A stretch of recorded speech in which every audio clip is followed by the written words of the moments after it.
izin memperkenalkan diri. Perkenalkan, nama saya Mary Putri Cahyani dengan NPM 234111138 dari kelas manajemen 23B. Di sini saya akan menjelaskan tentang jenis organisasi dan ilmu penerapan manajemen. Terdapat berbagai jenis organisasi yang menerapkan ilmu manajemen untuk mencapai tujuan mereka. Beberapa jenis organisasinya adalah: yang pertama, ada organisasi bisnis. Perusahaan-perusahaan kecil dan startup menerapkan prinsip manajemen untuk mengelola sumber daya, mengembangkan strategi, dan mencapai keuntungan. Yang kedua, ada organisasi nirlaba, yang termasuk yayasan, lembaga amal, dan organisasi sosial yang menggunakan manajemen untuk mencapai tujuan sosial atau kemanusiaan. Yang ketiga, ada organisasi pemerintah.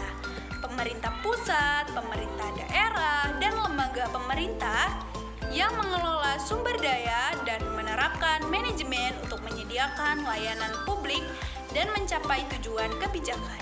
Yang keempat, ada organisasi pendidikan.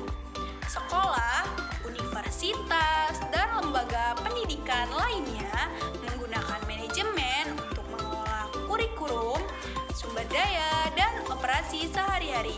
Yang kelima, ada organisasi kesehatan seperti rumah sakit, klinik, lembaga kesehatan yang menerapkan manajemen untuk mengordinasikan perawat pasien, sumber daya medis, dan administrasi.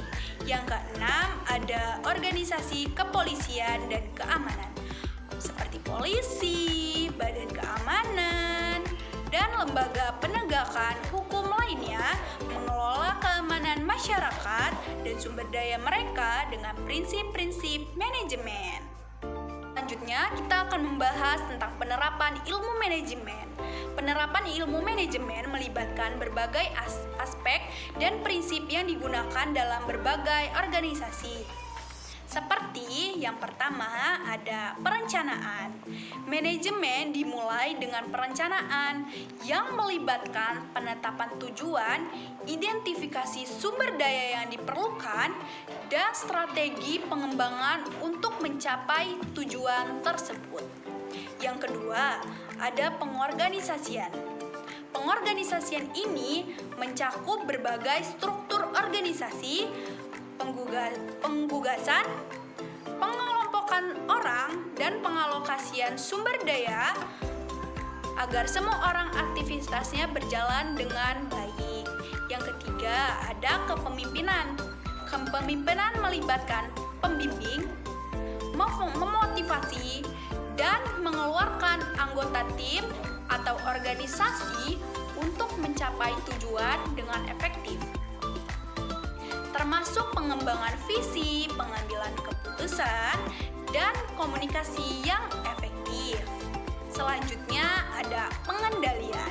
Pengendalian meliputi pemantauan kinerja dan mengambil tindakan korektif jika ada penyimpangan dari rencana, yang memastikan bahwa organisasi tetap bergerak ke arah yang benar.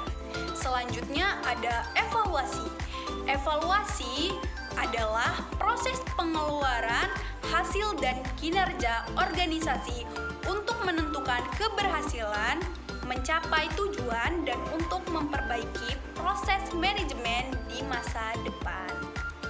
Sumber daya manusia, pengelolaan sumber daya manusia adalah aspek penting dalam manajemen, termasuk pengkajian, pelatihan, pengembangan, dan perencanaan karir.